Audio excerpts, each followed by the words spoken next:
क्रोध एक ऐसी भावना है जो व्यक्ति के सभी गुणों को खत्म कर देता है। क्रोध इंसान के सकारात्मक परिवेश को नष्ट करता है, इसलिए अपने अंतर्मन को क्रोध से हमेशा दूर रखें, वरना यह आपके लक्ष्य में अनेकों बाधाएं उत्पन्न करेगा। क्रोध या व्यर्थ की उत्तेजना हमारे भीतर की शक्ति का हनन करके पतन के द्वार पर लाकर छोड़ देती है। क्रोध से सिर्फ शारीरिक नहीं बल्कि मानसिक विकार भी जुड़े हुए हैं, जो कि व्यक्ति को नकारात्मक सोच की तरफ धकेल देते हैं। क्रोध किसी समस्या का समाधान नहीं देता।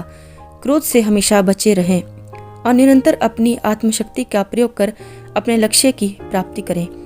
महात्मा बुद्ध की एक प्रेरक कहानी से जानते हैं कि हमें क्रोध क्यों नहीं करना चाहिए और उसके क्या नुकसान हो सकते हैं। भगवान बुद्ध एक गांव में उपदेश दे रहे थे। उन्होंने कहा कि हर किसी को धरती माता की तरह सहनशील तथा क्षमाशील होना चाहिए। क्रोध ऐसी आग है जिसमें क्रोध करने वाला दूसरों को जलाएगा तथा खुद भी जल जाएगा। सभा में सभी शांति से बुद्ध की वाणी सुन रहे थे, लेकिन वहां स्वभाव से ही अति क्रोधी एक ऐसा व्यक्ति भी बैठा हुआ था जिसे ये सारी बातें बेतुकी लग रही थी। वह कुछ देर ये सब सुनता रहा, फिर अचानक ही आग बबूला होकर बोलने लगा, तुम पाखंडी हो, बड़ी बड़ी बातें करना यही तुम्हारा काम है। तुम लोगों को भ्रमित कर रहे हो। तुम्हारी ये बातें आज के समय में कोई मायने नहीं रखती। ऐसे कई कटु वचनों को सुनकर भी बुद्ध शांत रहे। उसकी बातों से ना वो दुखी हुए ना ही कोई प्रतिक्रिया दी। यह देखकर वह व्यक्ति और भी क्रोधित हो गया और उसने बुद्ध के मुंह पर थूक दिया और वहां से चला गया। अगले दिन जब उस व्यक्ति का क्रोध शांत हुआ तो वह अपने बुरे व्यवहार के कारण पछतावे की आग में जलने लगा और वह उन्हें ढूंढते हुए उसी स्थान पर पहुंचा। पर बुद्ध कहाँ मिलते, वह तो अपने शिष्यों के साथ पास वाले एक अन्य गांव निकल चुके थे। व्यक्ति ने बुद्ध के बारे में लोगों से पूछा और ढूंढते ढूंढते जहां बुद्ध प्रवचन दे रहे थे वहां पहुंच गया। उन्हें देखते ही वह उनके चरणों में गिर पड़ा और बोला, मुझे क्षमा कीजिए प्रभु। बुद्ध ने पूछा, कौन हो भाई, तुम्हें क्या हुआ है, क्यों क्षमा मांग रहे हो? उसने कहा, क्या आप भूल गए, मैं वही हूँ जिसने कल आपके साथ बहुत बुरा व्यवहार किया था। मैं शर्मिंदा हूँ। मैं मेरे दुष्ट आचरण की क्षमा याचना करने आया हूँ। भगवान बुद्ध ने प्रेम पूर्वक कहा, बीता हुआ कल तो मैं वहीं छोड़कर आ गया और तुम अभी भी वहीं अटके हुए हो। तुम्हें अपनी गलती का एहसास हो गया है। तुमने पश्चाताप कर लिया। तुम निर्मल हो चुके हो। अब तुम आज में प्रवेश करो।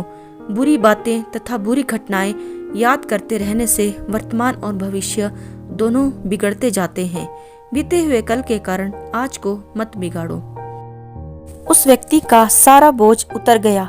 उसने भगवान बुद्ध के चरणों में पड़कर क्रोध त्याग दिया तथा क्षमाशीलता का संकल्प लिया। बुद्ध ने उसके मस्तिष्क पर आशीष का हाथ रखा। उस दिन से उसमें परिवर्तन आ गया और उसके जीवन में सत्य, प्रेम व करुणा की धारा बहने लगी। क्रोध या फिर कहें गुस्सा उस आंधी के समान है जिसके शांत होने के बाद ही पता लगता है कि आखिर नुकसान कितना हुआ है। जिस गुस्से में आकर हम अक्सर दूसरों को भला बुरा कह जाते हैं, वह गुस्सा माचिस की तीली के समान होता है, जो पहले खुद जलती है और बाद में दूसरों को जलाती है। गुस्से या फिर क्रोध को व्यक्ति का सबसे बड़ा शत्रु बताया गया है।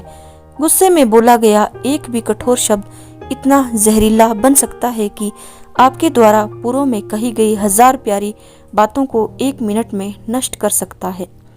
मित्रों, बहुत बार हम भूत में की गई किसी गलती के बारे में सोचकर बार बार दुखी होते हैं और खुद को कोसते हैं। हमें ऐसा कभी नहीं करना चाहिए।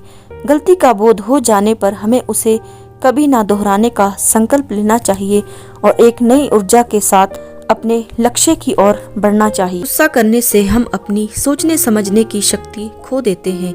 गुस्से में हम भूल जाते हैं कि क्या सही है और क्या गलत है।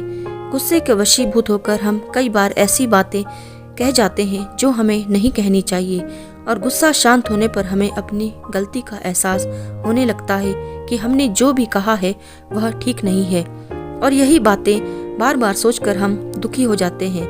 गुस्से से सबसे ज्यादा नुकसान खुद का ही होता है, क्योंकि क्रोध वह अग्नि है जो पहले क्रोध करने वाले को ही जलाती है, उसका ही सबसे ज्यादा नुकसान करती है, क्योंकि गुस्से में व्यक्ति कई बार ऐसे कदम उठा लेता है जिसके कारण उसे बहुत ज्यादा हानि होती है।